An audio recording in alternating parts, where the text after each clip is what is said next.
Good morning, good afternoon, good evening. Yesterday, I had one of the videos in which I discussed some of the audios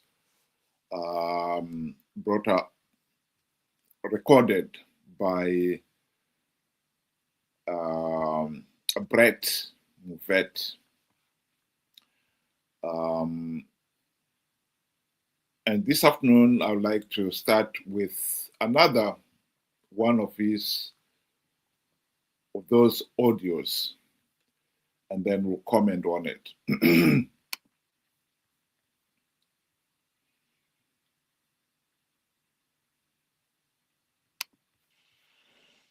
That's a good question. In terms of the opposition, look, the opposition is too fragmented in Zimbabwe, and the opposition has been bought and paid for, and it is now controlled by ZANU-PF.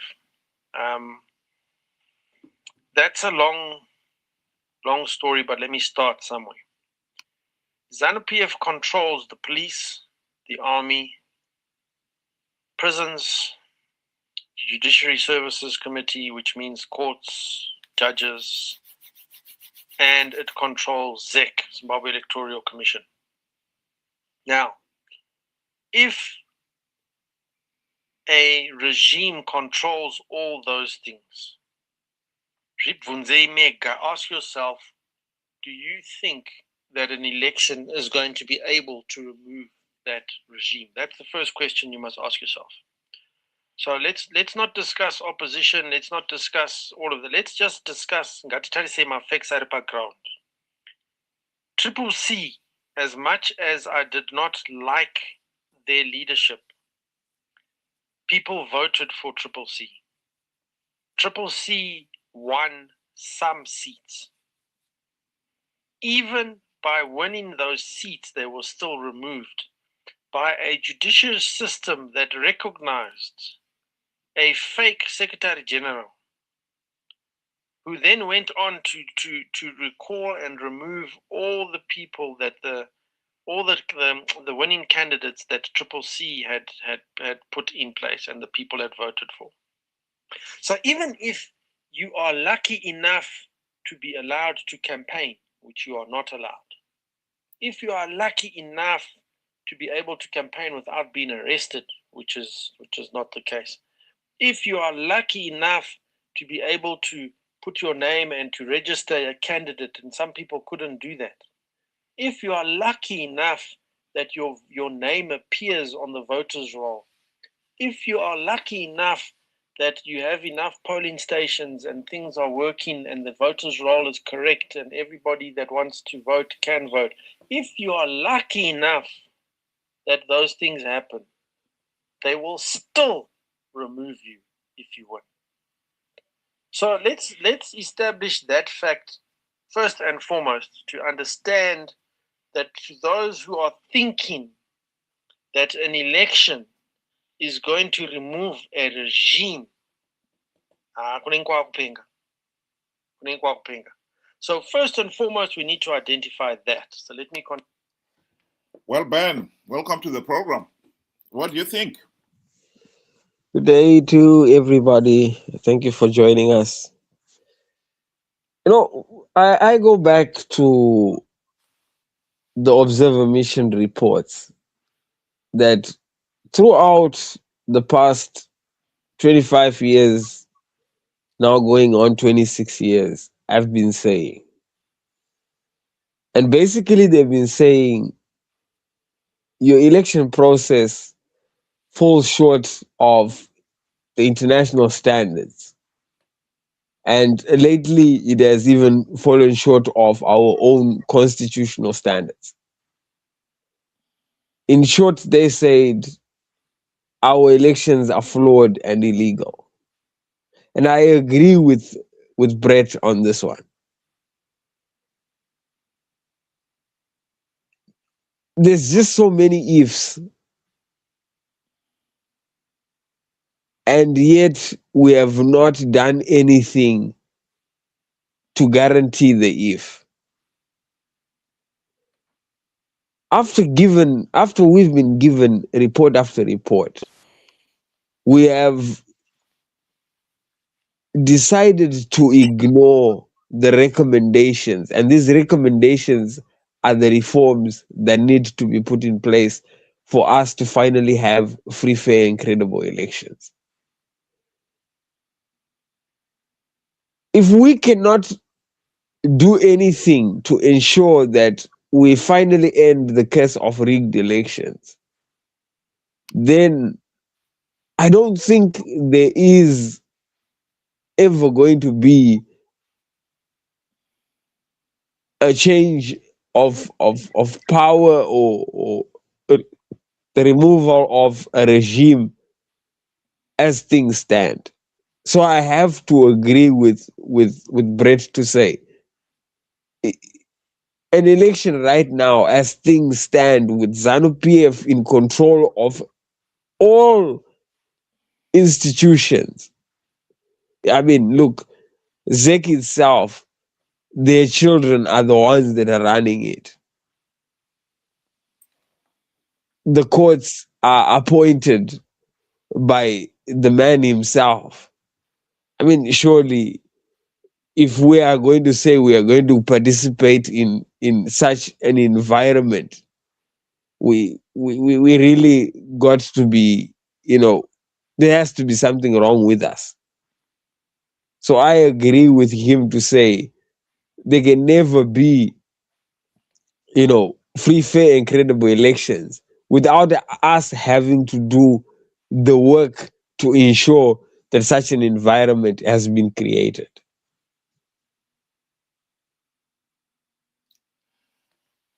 Well, I agree with you, but I think the argument he is making here, and I've listened to some of his other audios. You need to give the background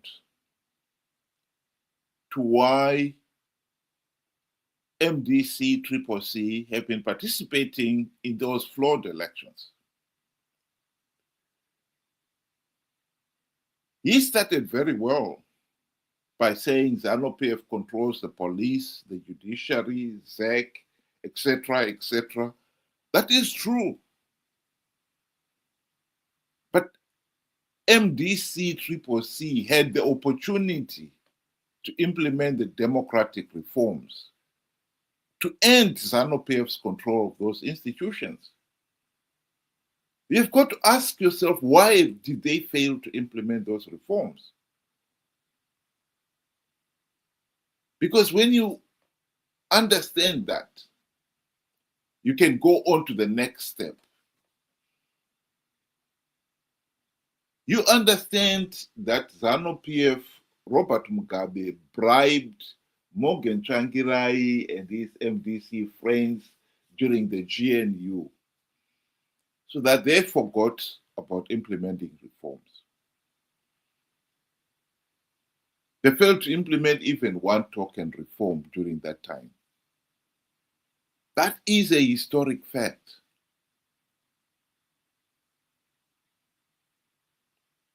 They felt they had a share in the regime as long as they are part of the system and share the spoils of power. They forgot about the reforms. And this they carried on after the GNU. Because one of the things that has been said and repeatedly is that in 2018 they were told, do not participate in those elections without reforms. And they still went ahead and participated out of greed. And we have said on this platform, quoted David Coulthard's, what David Coulthard said in his book repeatedly, where he stated clearly that the election process in Zimbabwe is so flawed, is so illegal, the only logical thing to do is to stop participating. And yet, they have been participating in those flawed elections. He himself admitted it In 2020, in 2013, the election process was so flawed, so illegal, the only logical step was to withdraw. And yet he participated. And he admits it in that quotation that's going at the bottom of your screen. He participated because of greed. Period. And so, in this particular case, we should not be asking why the opposition is participating. We should know that the opposition has been participating out of greed. So, to me, I think that is an important point, that unless you understand why the opposition has been participating, you will not understand what follows. I.e., in this case here, the consequences of participating, you give ZANU-PF legitimacy. ZANU-PF knows that as long as it allows some of the opposition leaders to participate in these flawed elections, it will get legitimacy. And that is a problem that anyone who is really serious about addressing the problems in Zimbabwe has to understand.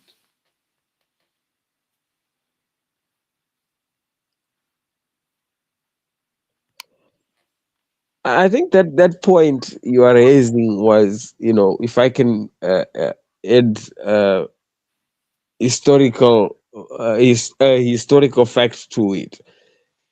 At a certain point during the GNU, Patrick Chinamasa bragged and said in Shona, he said, Mazuvano MDC ajaira kudya nyerere. And it was during this period that we saw the likes of Morgan Changirai get a $4 million house. We saw MDC, there are people that got into government get given, cars and so forth and monies. And I agree with Brett again to say at that point it was now very, very clear that the opposition had been bought. They were now playing for ZANU-PF. And to make matters worse, when SADC came to the MDC's door to knock and say, hey guys, we created this platform for you with the sole purpose of implementing the reforms necessary for you to stop ZANU-PF from rigging any future elections. Lo and behold, it was now Morgan Changirai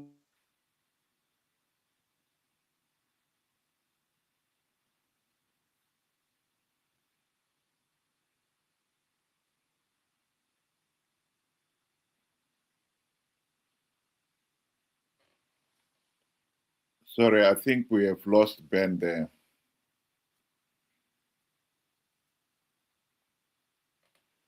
Can you hear me, Ben? We can't hear you.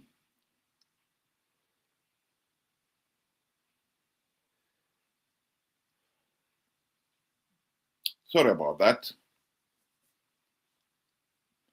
I think what I would like to do is play another aspect of what Brett was trying to say in yesterday. I played part of it yesterday, and I've heard some feedback from some people who have been asking specifically on the issue of an armed struggle. Is an armed struggle a viable option for Zimbabwe? I'd like just to play a bit of it, of that audio that he, where Brett was arguing on that point. So once you have identified method yekuti apa zvatiri kuita izvi hazvisi kuita, this doesn't work. Once you have identified that, you now need to look at the people and the leaders that are offering you that advice. Kana uri kurwara une chikosoro, panoda mushonga wekukosora. You don't need ARVs. You don't need ma Panadol. You don't need ma vitamins. Panoda mushonga wechikosoro. That's what's needed. So let us identify what the leaders are selling us. So the leaders that you know in Zimbabwe currently in the opposition, who is advising us to go for another election? Who is advising us to go for another demonstration? Who is advising us to go for another court application? Who is advising us to post more things on Twitter and this and that and letters to SADC, African Union, what? Who's advising us to do that? Because if people continue to advise us to do things that we know are not going to work, we must question pfungwa dzevanhu ivavo kuti dzakakwana here, yes or no. Constitution, I think it's the Judicial Services Committee or something. I think it's made up of 8 people or 9, I'm not too sure. Out of that... Sorry about that. The point that I was trying to get there, maybe I got the wrong audio there, but in one of his audios, he did argue that an armed struggle is a viable option for Zimbabwe. I have strongly advised against an armed struggle. We will not accomplish anything from an armed struggle. We should learn from history. At the present moment, the option of an armed struggle was considered rather, in the late 1990s. Like I said, the people realized that ZANU-PF was a dictatorship, and the only way to remove them from office was either you have an armed struggle or you elect opposition leaders and give them the task of implementing the democratic reforms. In this particular case, the second option was chosen. Yes, 25 years later, ZANU-PF is still rigging the elections. The problem is not with ZANU-PF. The problem is with the opposition. They were elected to implement the democratic reforms to stop ZANU-PF rigging the elections. The question you've got to ask is, why have they failed in 25 years to implement those reforms? And the answer is clear. They sold out. So why would you go for the armed struggle when you can implement the reforms and end the dictatorship?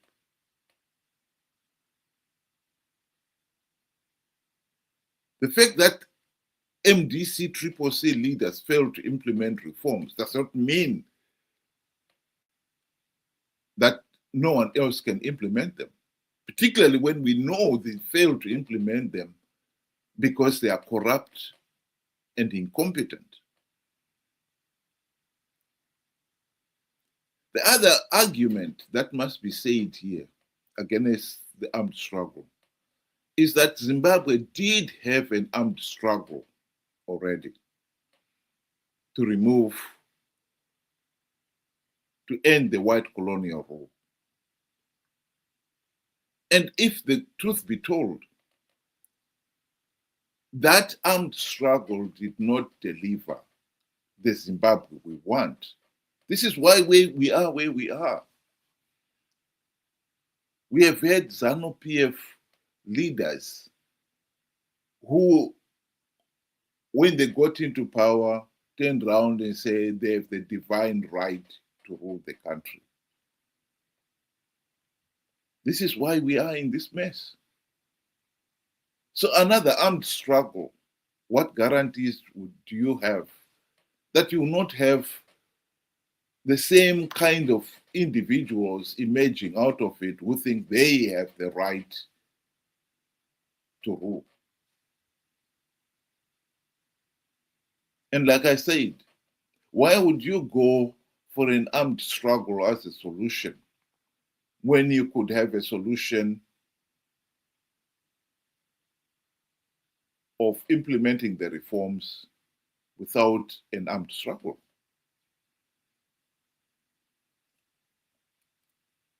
Right now, the chance of getting the reforms implemented, some people will say, well, how are we going to get the reforms implemented? Well, at the present moment,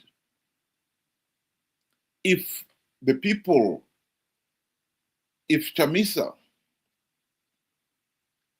is stopped from conning millions of people to participate in 2028 elections, ZANU-PF will lose political credibility.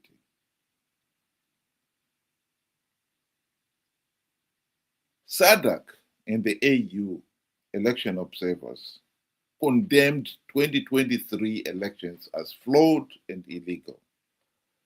They would have gone one step further and denied the regime legitimacy if millions of Zimbabweans had not participated in those elections. That is where the problem is. We keep participating in our millions in a flawed process. We give the process legitimacy. Why that is so difficult for some people to comprehend beggars belief.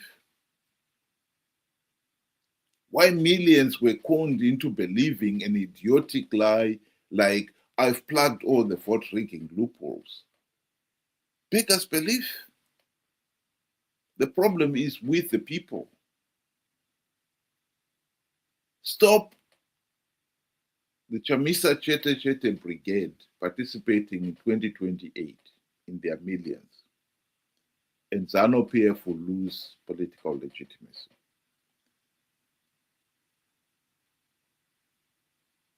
SADC and the AU will deny ZANU-PF legitimacy as they did in 2008. Zimbabwe will be forced to go into another GNU. And this time, we can implement the democratic reforms that will end the ZANU-PF dictatorship.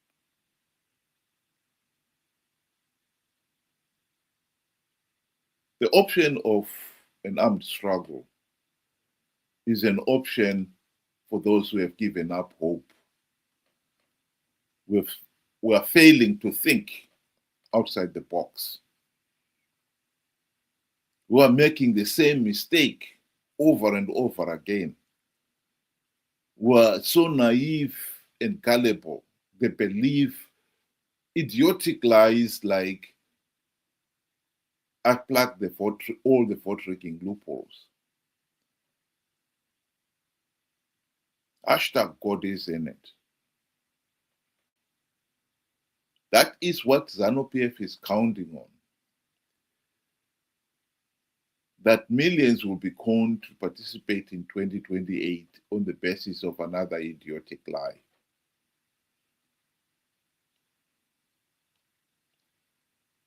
So to come back to the question, is an armed struggle a viable option for Zimbabwe? The simple answer is, it's not. Why would you want to have an armed struggle when the solution can be accomplished without firing a single shot. ZANU-PF is not as invincible as some people would want to believe. Mnangagwa is just a buffoon, an incompetent, corrupt,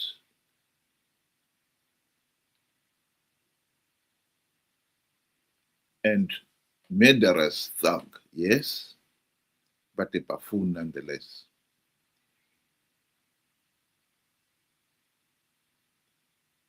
Stop Chamisa conning people into participating in flawed elections, and ZANU-PF will lose legitimacy. That is a fact.